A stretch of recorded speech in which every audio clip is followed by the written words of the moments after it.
Lekin kecha eshigidan kirib, bugun agar meni fe'limga chidasangiz, holang chidang, chidamasangiz, bor turishim shu deydigan kelin o'rgilaysandan.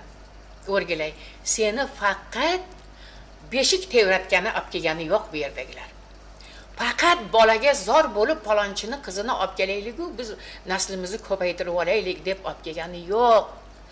Umrimga umr bo'lsin yaxshi gaplari deb olib keldi. Qo'limdan ishimni olib jonim orom olsin endi deb seni shu niyatda dastyor ma'nosida, oromijon dastyor ma'nosida olib keldi. Yupatguvchim o'lib ketgan onamni o'rniga onam keldi deb olib keldi. Bolamni piyiqsizgina o'g'limni yo'lga solib beradi deb olib keldi. O'rgilaysandan. Borimga ko'nadi deb olib keldi.